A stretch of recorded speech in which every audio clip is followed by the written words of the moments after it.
ਸੰਘਰਸ਼।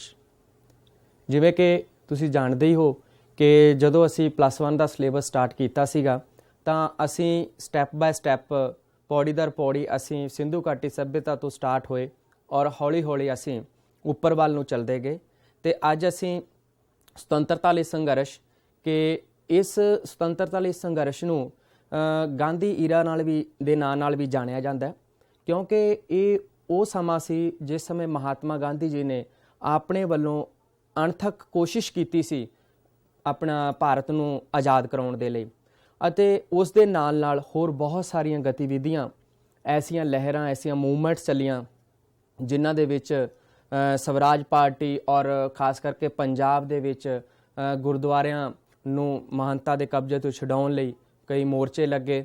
ਇਸ ਦੇ ਨਾਲ ਹੀ ਗਾਂਧੀ ਜੀ ਦੁਆਰਾ ਨਾ ਮਿਲਵਰਤਨ ਲਹਿਰ, ਭਾਰਤ ਛੱਡੋ ਅੰਦੋਲਨ, ਕੁਇਟ ਇੰਡੀਆ ਮੂਵਮੈਂਟ, ਇਹ ਲਹਿਰਾਂ ਜਿਹੜੀਆਂ ਹੈ ਇਸੇ ਤਰ੍ਹਾਂ ਆਜ਼ਾਦ ਹਿੰਦ ਫੌਜ ਨੇ ਜਿਹੜਾ ਹੈ ਉਹ ਸੁਤੰਤਰਤਾ ਦੇ ਸੰਘਰਸ਼ ਵਿੱਚ ਆਪਣਾ ਯੋਗਦਾਨ ਪਾਇਆ ਸੀ ਅਤੇ ਰੋਲ ਟੈਕਟ ਜਿਹੜਾ ਹੈ ਉਹ ਪਾਸ ਕੀਤਾ ਗਿਆ ਸੀ, ਉਸ ਨੂੰ ਰੱਦ ਕਰ ਦਿੱਤਾ ਗਿਆ। ਇਸ ਤਰ੍ਹਾਂ ਇਹਨਾਂ ਕੋਸ਼ਿਸ਼ਾਂ ਦੇ ਸਦਕਾ ਹੀ 15 ਅਗਸਤ 1947 ਨੂੰ ਭਾਰਤ ਦੇਸ਼ ਜਿਹੜਾ ਹੈ ਉਹ ਆਜ਼ਾਦ ਹੋਇਆ ਸੀ। ਤਾਂ ਇਸ ਦੇ ਬਾਰੇ ਅਸੀਂ ਵਿਸਥਾਰਪੂਰਵਕ ਜਾਣਕਾਰੀ ਪ੍ਰਾਪਤ ਕਰਾਂਗੇ। ਅਸੀਂ ਸ਼ੁਰੂਆਤ ਕਰਦੇ ਹਾਂ ਕਿ ਜਦੋਂ ਨਾ ਮਿਲਵਰਤਨ ਜਿਹੜੀ ਲਹਿਰ ਸੀਗੀ ਉਹ ਵਾਪਸ ਲੈ ਲਈ ਗਈ ਸੀ ਮਹਾਤਮਾ ਗਾਂਧੀ ਜੀ ਵੱਲੋਂ, ਤਾਂ ਉਸ ਤੋਂ ਬਾਅਦ ਅਸੀਂ ਦੇਖਦੇ ਹਾਂ ਜਿਵੇਂ ਕਿ ਤੁਸੀਂ ਸਾਹਮਣੇ ਹੁਣ ਦੇਖੋਗੇ ਕਿ ਤੁਸੀਂ ਦੇਖ ਰਹੇ ਹੋ ਕਿ ਸਭ ਤੋਂ ਪਹਿਲਾਂ ਸਾਡੇ ਕੋਲ ਸਵਰਾਜ ਪਾਰਟੀ 1923 ਈਸਵੀ ਤੋਂ 1925 ਈਸਵੀ, ਇਸ ਦੇ ਵਿੱਚ ਪੰਡਿਤ ਮੋਤੀ ਲਾਲ ਨਹਿਰੂ ਔਰ CR ਦਾਸ। ਕਹਿੰਦੇ ਕਿ ਸਵਰਾਜ ਪਾਰਟੀ ਉਸ ਸਮੇਂ ਬਣੀ ਕਿ ਜਦੋਂ ਮਹਾਤਮਾ ਗਾਂਧੀ ਜੀ ਨੇ ਆਪਣਾ ਨਾ ਮਿਲਵਰਤਨ ਲਹਿਰ ਜਿਹੜੀ ਹੈ ਉਹ ਵਾਪਸ ਲੈ ਲਈ ਸੀ ਅਤੇ ਉਸ ਨੂੰ ਵਾਪਸ ਲੈਣ ਕਰਕੇ ਬਹੁਤ ਸਾਰੇ ਜਿਹੜੇ ਕਾਂਗਰਸੀ ਨੇਤਾ ਸੀਗੇ ਉਹ ਨਾਰਾਜ਼ ਹੋ ਗਏ ਸੀਗੇ ਅਤੇ ਇਸ ਕਰਕੇ 1923 ਈਸਵੀ ਦੇ ਵਿੱਚ ਪੰਡਿਤ ਮੋਤੀ ਲਾਲ ਨਹਿਰੂ ਅਤੇ CR ਦਾਸ ਜੀ ਨੇ ਸਵਰਾਜ ਪਾਰਟੀ ਦੀ ਸਥਾਪਨਾ ਕੀਤੀ।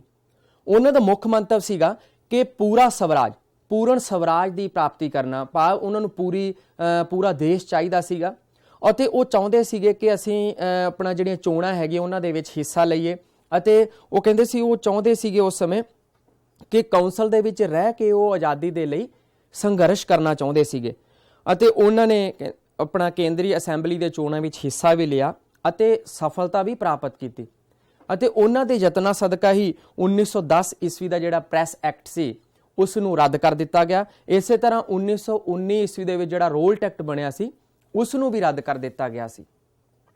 ਸੈਕਿੰਡ ਸਾਡੇ ਕੋਲ ਹੈ ਗੁਰਦੁਆਰਾ ਸੁਧਾਰ ਲਹਿਰ 1920 ਈਸਵੀ ਤੋਂ 1925 ਈਸਵੀ। ਕਹਿੰਦੇ ਕਿ ਉਸ ਸਮੇਂ ਜਿਹੜੇ ਆਪਣਾ ਗੁਰਦੁਆਰਿਆਂ ਦੇ ਸੁਧਾਰ ਦੇ ਲਈ ਇੱਕ ਮੂਵਮੈਂਟ ਚੱਲੀ ਸੀ, ਉਹਦਾ ਕਾਰਨ ਕੀ ਸੀਗਾ? ਸਭ ਤੋਂ ਪਹਿਲਾਂ ਅਸੀਂ ਕਰਦੇ ਹਾਂ ਕਿ ਗੁਰਦੁਆਰਾ ਸੁਧਾਰ ਲਹਿਰ ਦੇ ਸ਼ੁਰੂ ਹੋਣ ਦੇ ਕਾਰਨ ਕੀ ਸਨ, ਕਿ ਕਿਹੜੇ ਕਾਜ਼ਜ਼ ਸੀਗੇ, ਕਿਹੜੇ ਕਾਰਨ ਸੀ ਜਿਨ੍ਹਾਂ ਕਰਕੇ ਗੁਰਦੁਆਰਾ ਸੁਧਾਰ ਲਹਿਰ ਜਿਹੜੀ ਹੈ ਉਹ ਸ਼ੁਰੂ ਹੋਈ ਸੀ। ਸਭ ਤੋਂ ਪਹਿਲਾਂ ਹੈ ਇਸ ਦੇ ਵਿੱਚ ਕਿ ਮਹੰਤਾਂ ਦੁਆਰਾ ਗੁਰਦੁਆਰਿਆਂ ਤੇ ਨਿਯੰਤਰਣ।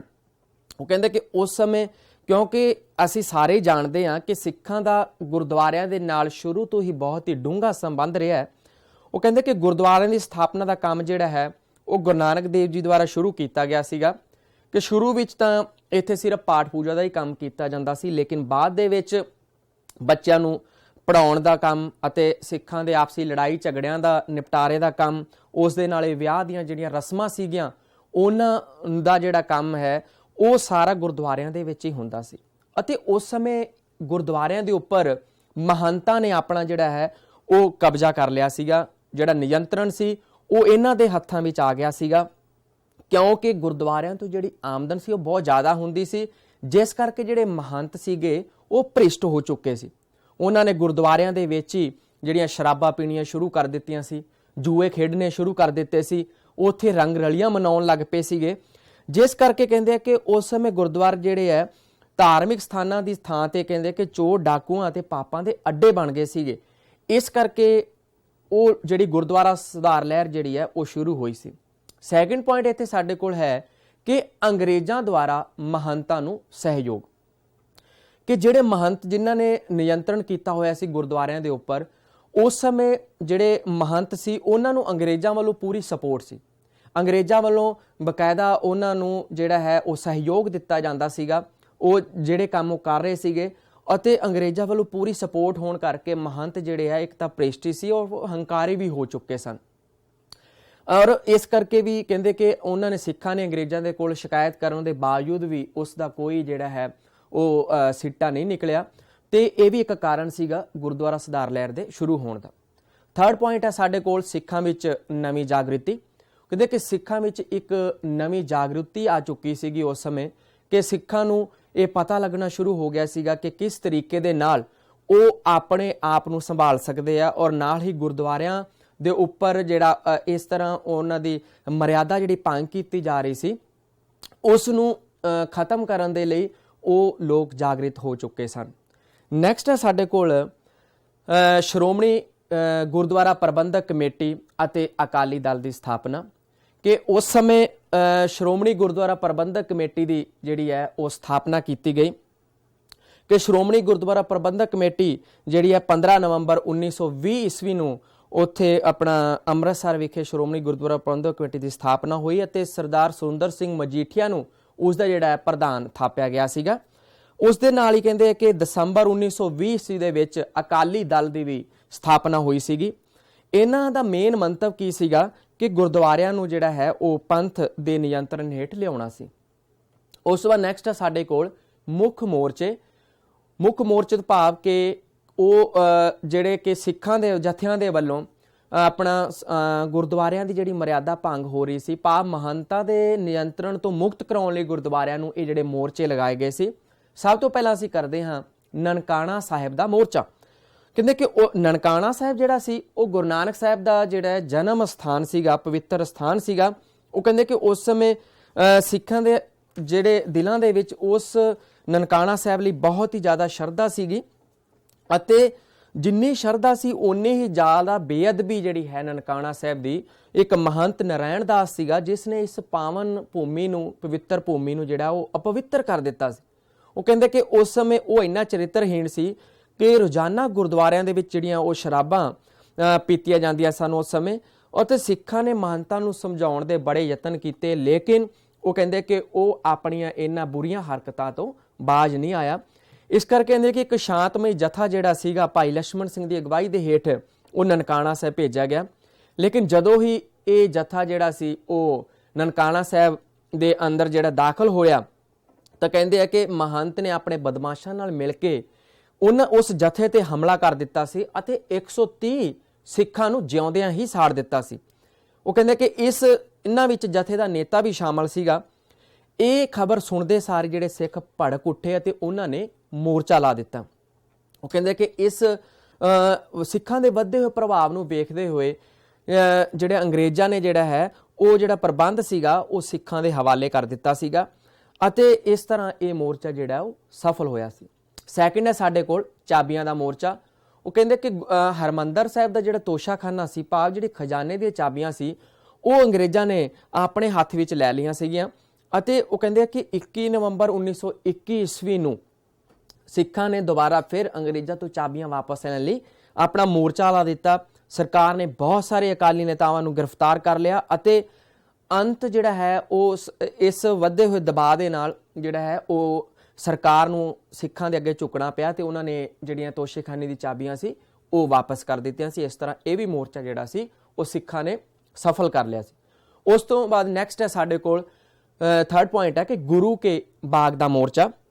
ਕਹਿੰਦੇ ਕਿ ਗੁਰੂ ਕਾ ਬਾਗ ਜਿਹੜਾ ਹੈ ਉਹ ਜ਼ਿਲ੍ਹਾ ਅੰਮ੍ਰਿਤਸਰ ਵਿੱਚ ਸਥਿਤ ਸੀਗਾ ਅਜਨਾਲਾ ਵਿਖੇ। ਉੱਥੋਂ ਦਾ ਜਿਹੜਾ ਪ੍ਰਬੰਧ ਸੀਗਾ ਉਹ ਮਹੰਤ ਸੁੰਦਰਦਾਸ ਚਲਾਉਂਦਾ ਸੀਗਾ ਅਤੇ ਉਹ ਵੀ ਆਪਣੀਆਂ ਨੀਚ ਕਾਰਵਾਈਆਂ ਕਰਕੇ ਬਹੁਤ ਹੀ ਜ਼ਿਆਦਾ ਬਦਨਾਮ ਸੀਗਾ। ਕਹਿੰਦੇ ਕਿ ਉਸ ਸਮੇਂ ਜਿਹੜਾ 1921 ਈਸਵੀ ਦੇ ਵਿੱਚ ਅਗਸਤ ਮਹੀਨੇ ਵਿੱਚ ਸਿੱਖਾਂ ਨੇ ਉਸ ਦਾ ਪ੍ਰਬੰਧ ਆਪਣੇ ਹੱਥਾਂ ਵਿੱਚ ਲੈ ਲਿਆ ਸੀਗਾ ਅਤੇ ਉਸ ਗੁਰਦੁਆਰੇ ਦੇ ਨਾਲ ਇੱਕ ਬਾਗ ਸੀਗਾ। ਉਸ ਬਾਗ ਤੋਂ ਜਿਹੜੀਆਂ ਹੈ ਉਹ ਲੰਗਰ ਦੇ ਲੱਕੜਾਂ ਪ੍ਰਾਪਤ ਕਰਦੇ ਸੀ ਸਿੱਖ ਜਿਹੜੇ ਉੱਥੋਂ ਅਤੇ ਮਹੰਤ ਨੇ ਆਪਣੇ ਬਦਮਾਸ਼ਾਂ ਨਾਲ ਜਿਹੜਾ ਹੈ ਸਿੱਖਾਂ ਨੂੰ ਉੱਥੋਂ ਬਾਲਣ ਲੈਣ ਤੋਂ ਮਨਾ ਕਰ ਦਿੱਤਾ ਸੀਗਾ।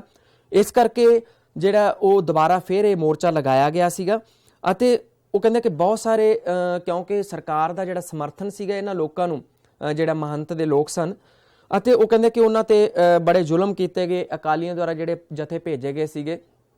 ਇਸ ਕਰਕੇ ਕਹਿੰਦੇ ਕਿ ਬਾਅਦ ਦੇ ਵਿੱਚ ਸਿੱਖਾਂ ਨੇ ਕਹਿੰਦੇ ਪੂਰੇ ਜੋਸ਼ ਦੇ ਨਾਲ ਜਿਹੜਾ ਹੈ ਇਹ ਮੋਰਚਾ ਉਹ ਡਟੇ ਰਹੇ ਮੋਰਚੇ ਉੱਪਰ ਅਤੇ ਅੰਤ ਜਿਹੜਾ ਸਰਕਾਰ ਨੂੰ ਚੁੱਕਣਾ ਪਿਆ ਸੀਗਾ। ਉਸ ਤੋਂ ਬਾਅਦ ਜਿਹੜਾ ਹੈ ਪੰਜਾ ਸਾਹਿਬ ਦਾ ਸਾਕਾ। ਕਹਿੰਦੇ ਪੰਜਾ ਸਾਹਿਬ ਦਾ ਸਾਕਾ ਜਿਵੇਂ ਤੁਸੀਂ ਉਹ ਜਾਣਦੇ ਹੀ ਹੋ, ਕਹਿੰਦੇ ਕਿ ਸਰਕਾਰ ਨੇ ਜਿਹੜੇ ਇਸ ਗੁਰੂ ਕੇ ਬਾਗ ਤੋਂ ਮੋਰਚੇ ਤੋਂ ਗ੍ਰਿਫਤਾਰ ਕੀਤੇ ਸਨ ਸਿੱਖ, ਉਹਨਾਂ ਨੂੰ ਜਿਹੜਾ ਹੈ ਉਹ ਅਟਕ ਜੇਲ੍ਹ ਵਿੱਚ ਭੇਜਣ ਲਈ ਜਦੋਂ ਉਹ ਲਿਜਾਣ ਲੱਗੇ ਤਾਂ ਜਿਸ ਗੱਡੀ ਥਾਣੀ ਉਹ ਰੇਲ ਗੱਡੀ ਥਾਣੀ ਲੈ ਕੇ ਜਾ ਰਹੇ ਸੀ ਤਾਂ ਰਾਸਤੇ ਵਿੱਚ ਹਸਨ ਅਬਦਾਲ ਇੱਕ ਸਟੇਸ਼ਨ ਉੱਥੋਂ ਹੋ ਕੇ ਗੱਡੀ ਨੇ ਲੰਘਣਾ ਸੀ ਅਤੇ ਸਿੱਖਾਂ ਨੇ ਉੱਥੇ ਉਹਨਾਂ ਜਿਹੜੇ ਗ੍ਰਿਫਤਾਰ ਹੋਏ ਸਿੱਖ ਸੀ ਉਹਨਾਂ ਦੇ ਲਈ ਖਾਣ ਪੀਣ ਦਾ ਪ੍ਰਬੰਧ ਕੀਤਾ ਹੋਇਆ ਸੀ ਉੱਥੇ।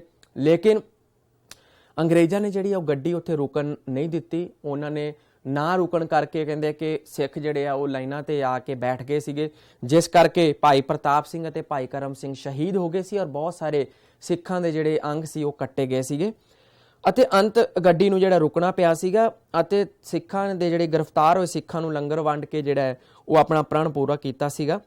ਉਹ ਕਹਿੰਦੇ ਕਿ ਇਹ ਵੱਖਰੀ ਗੱਲ ਹੈ ਕਿ ਜਿਹੜਾ ਇਹ ਕਿਉਂਕਿ ਬਹੁਤ ਸਾਰੀਆਂ ਦੁਖਦਾਈ ਮੌਤਾਂ ਹੋਣ ਦੇ ਕਾਰਨ ਜਿਹੜਾ ਇਹ ਕਿਸੇ ਨੇ ਲੰਗਰ ਨਹੀਂ ਛਕਿਆ ਸੀਗਾ, ਜਿਸ ਕਰਕੇ ਜਿਹੜਾ ਆਪਣਾ ਕਿਉਂਕਿ ਇਹ ਘਟਨਾ ਜਿਹੜੀ ਹੈਗੀ ਆ ਉਹ ਦੁਖਦਾਈ ਸੀ ਅਤੇ 30 ਅਕਤੂਬਰ 1922 ਨੂੰ ਇਹ ਵਾਪਰੀ ਸੀ।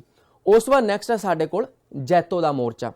ਕਹਿੰਦੇ ਕਿ ਜੈਤੋ ਦੇ ਮੋਰਚੇ ਦੇ ਨਾਲ ਸੰਬੰਧਿਤ ਹੈ ਕਿ ਸਰਦਾਰ ਰਿਪੁਦਮਨ ਸਿੰਘ ਜਿਹੜਾ ਨਾਭੇ ਦਾ ਮਹਾਰਾਜਾ ਸੀ ਅਤੇ ਅੰਗਰੇਜ਼ ਮੰਨਦੇ ਸੀ ਕਿ ਇਹ ਅਕਾਲੀਆਂ ਦਾ ਹਮਾਇਤੀ ਹੈ, ਇਸ ਕਰਕੇ ਉਸ ਨੂੰ ਗੱਦੀ ਤੋਂ ਉਤਾਰ ਦਿੱਤਾ ਗਿਆ ਅਤੇ ਆਪਣਾ ਰੋਸ ਪ੍ਰਗਟ ਕਰਨ ਲਈ ਕਹਿੰਦੇ ਕਿ ਅਕਾਲੀਆਂ ਨੇ ਜੈਤੋ ਦੇ ਗੁਰਦੁਆਰੇ ਗੰਗ ਸਾਹਿਬ ਵਿਖੇ ਅਖੰਡ ਪਾਠ ਆਰੰਭ ਕਰਵਾਇਆ ਅਤੇ ਅੰਗਰੇਜ਼ਾਂ ਨੇ ਉਸ ਅਖੰਡ ਪਾਠ ਨੂੰ ਜਿਹੜਾ ਉਹ ਖੰਡਿਤ ਕਰਵਾ ਦਿੱਤਾ ਸੀਗਾ।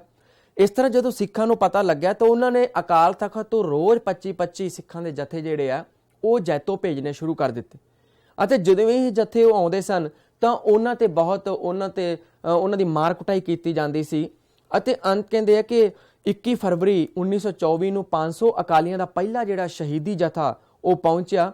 ਕਹਿੰਦੇ ਕਿ ਸਰਕਾਰ ਨੇ ਇਸ ਸ਼ਾਂਤਮਈ ਜਥੇ ਤੇ ਗੋਲੀ ਚਲਵਾ ਦਿੱਤੀ ਸੀਗੀ, ਜਿਸ ਕਰਕੇ ਕਹਿੰਦੇ ਕਿ ਬਹੁਤ ਸਾਰੇ 100 ਅਕਾਲੀ ਜਿਹੜੇ ਉਹ ਮਾਰੇ ਗਏ ਅਤੇ 200 ਦੇ ਕਰੀਬ ਜ਼ਖਮੀ ਹੋ ਗਏ ਸੀਗੇ।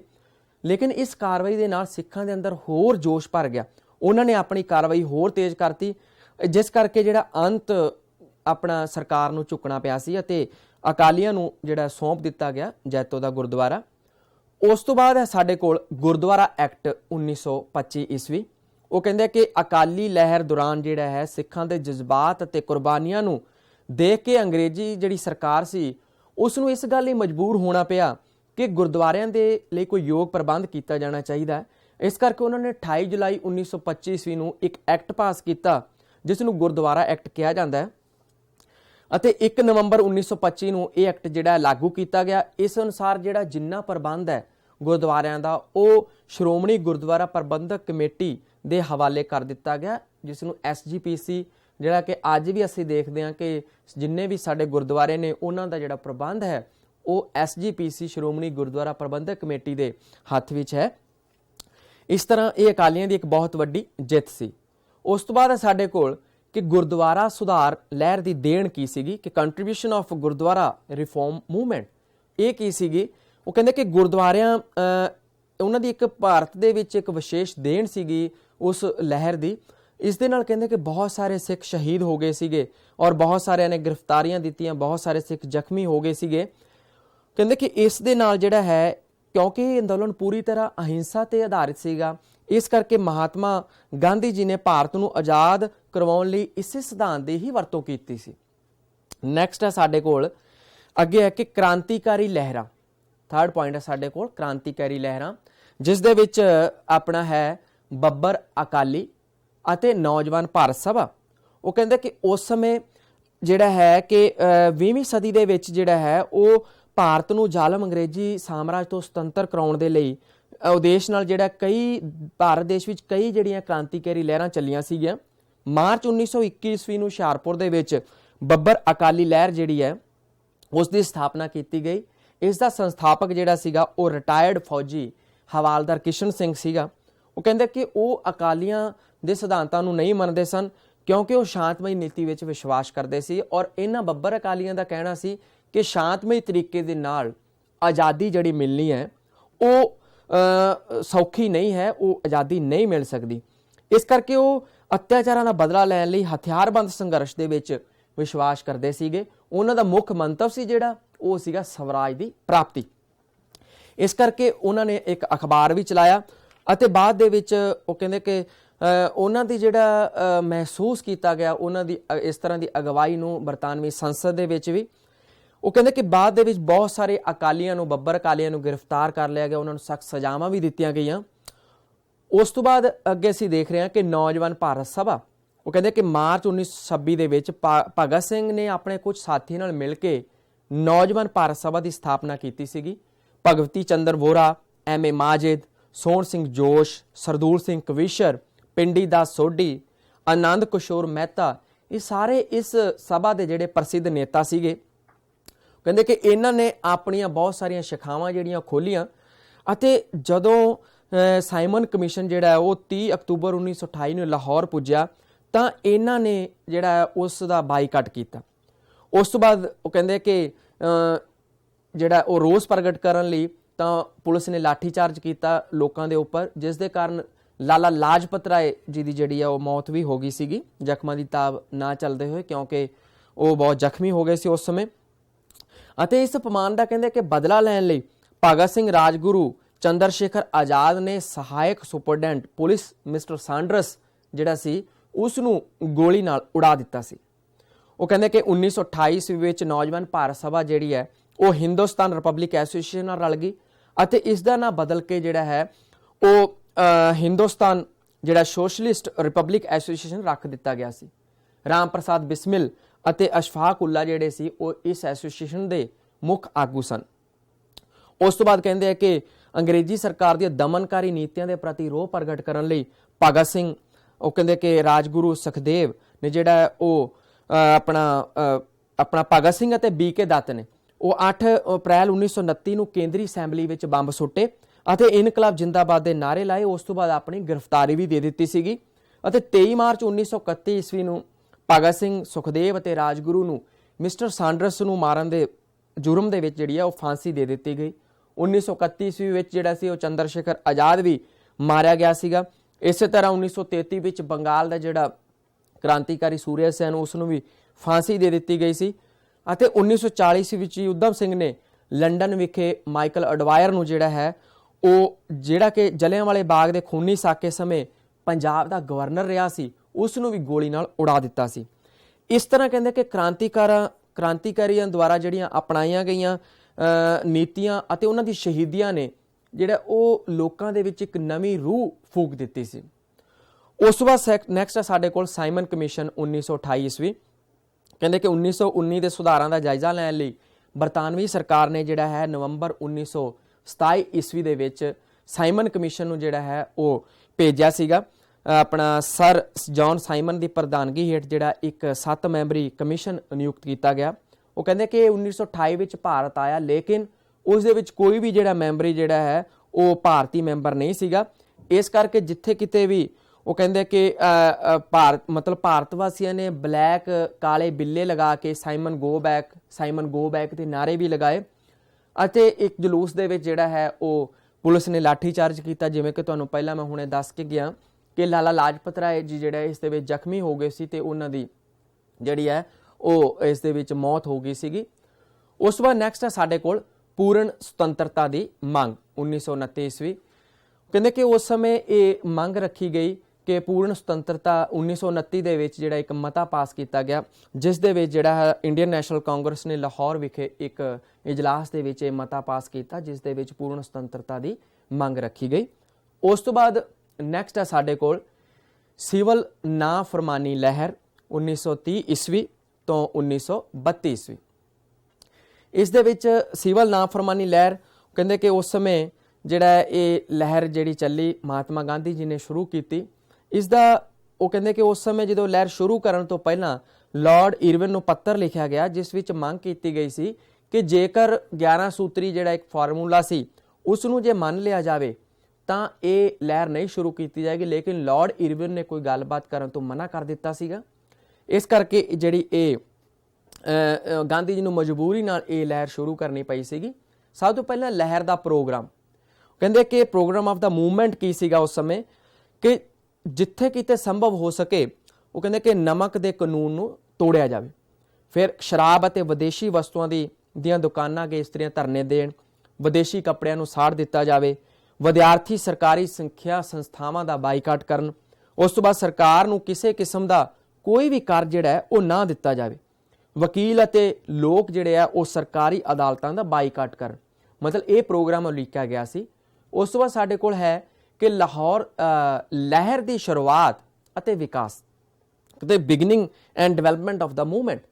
ਕਹਿੰਦੇ ਉਸ ਸਮੇਂ ਲਹਿਰ ਦੀ ਸ਼ੁਰੂਆਤ ਜਿਹੜੀ ਹੈ ਮਹਾਤਮਾ ਗਾਂਧੀ ਜੀ ਨੇ ਗੁਜਰਾਤ ਤੋਂ 380 ਕਿਲੋਮੀਟਰ ਦੂਰ ਸਥਿਤ ਡਾਂਡੀ ਨਾਂ ਦੇ ਪਿੰਡ ਤੋਂ, ਜਿਹੜਾ ਕਿ ਸਮੁੰਦਰ ਦੇ ਕੰਢੇ ਤੇ ਸਥਿਤ ਸੀ, ਉੱਥੇ ਲੂਣ ਦੇ ਕਾਨੂੰਨ ਦੀ ਉਲੰਘਣਾ ਕਰਕੇ ਜਿਹੜਾ ਹੈ ਉਹ ਕਰਨ ਦਾ ਫੈਸਲਾ ਕੀਤਾ ਸੀ।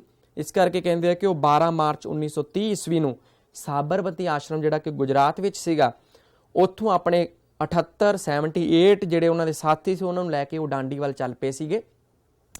ਅਤੇ ਇਹ ਯਾਤਰਾ ਜਿਹੜੀ ਹੈਗੀ ਹੈ ਇਸ ਨੂੰ ਡਾਂਡੀ ਯਾਤਰਾ ਦੇ ਨਾਂ ਨਾਲ ਵੀ ਜਾਣਿਆ ਜਾਂਦਾ ਹੈ। ਇਸ ਤਰ੍ਹਾਂ ਉਹ ਕਹਿੰਦੇ ਕਿ ਉਹ ਜਿੱਥੋਂ ਵੀ ਲੰਘਦੇ ਗਏ ਯਾਤਰਾ 24 ਦਿਨ 'ਚ ਪੂਰੀ ਹੋਈ ਸੀ ਅਤੇ ਲੋਕ ਬੜੇ ਗਰਮਜੋਸ਼ੀ ਦੇ ਨਾਲ ਉਹਨਾਂ ਦਾ ਸਵਾਗਤ ਕਰਦੇ, ਉਹਨਾਂ ਦੇ ਨਾਲ ਜੁੜਦੇ ਚਲੇ ਗਏ। ਤੇ ਕਹਿੰਦੇ ਕਿ 5 ਅਪ੍ਰੈਲ 1930 ਈਸਵੀ ਨੂੰ ਉਹ ਡਾਂਡੀ ਪਹੁੰਚ ਗਏ ਸੀ ਅਤੇ 6 ਅਪ੍ਰੈਲ 1930 ਈਸਵੀ ਵਾਲੇ ਦਿਨ ਜਿਹੜਾ ਹੈ ਉਹ ਸਵੇਰੇ ਪ੍ਰਾਰਥਨਾ ਕਰਕੇ ਸਮੁੰਦਰ ਦੇ ਕੰਢੇ ਲੂਣ ਬਣਾ ਕੇ ਜਿਹੜਾ ਹੈ ਉਹ ਗਾਂਧੀ ਜੀ ਨੇ ਕਾਨੂੰਨ ਤੋੜਿਆ ਸੀਗਾ। ਅਤੇ ਉਲੰਘਣਾ ਕਰਨ ਕਰਕੇ ਜਿਹੜਾ ਮਹਾਤਮਾ ਗਾਂਧੀ ਜੀ ਨੂੰ ਗ੍ਰਿਫਤਾਰ ਕਰ ਲਿਆ ਗਿਆ।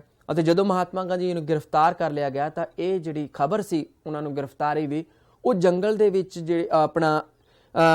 ਇਸ ਤਰ੍ਹਾਂ ਫੈਲੀ ਕਿ ਜਿਵੇਂ ਜੰਗਲ 'ਚ ਅੱਗ ਫੈਲਦੀ ਹੈ, ਕਿ ਪੂਰੇ ਦੇਸ਼ ਦੇ ਵਿੱਚ ਰੋਹ ਦੀ ਲਹਿਰ ਫੈਲ ਗਈ। ਜਗ੍ਹਾ ਜਗ੍ਹਾ ਤੇ ਲੋਕਾਂ ਨੇ ਮੁਜ਼ਾਹਰੇ ਕਰਨੇ ਸ਼ੁਰੂ ਕਰ ਦਿੱਤੇ, ਉਹਨਾਂ ਨੇ ਜਲਸੇ ਕੱਢਣੇ ਸ਼ੁਰੂ ਕਰ ਦਿੱਤੇ।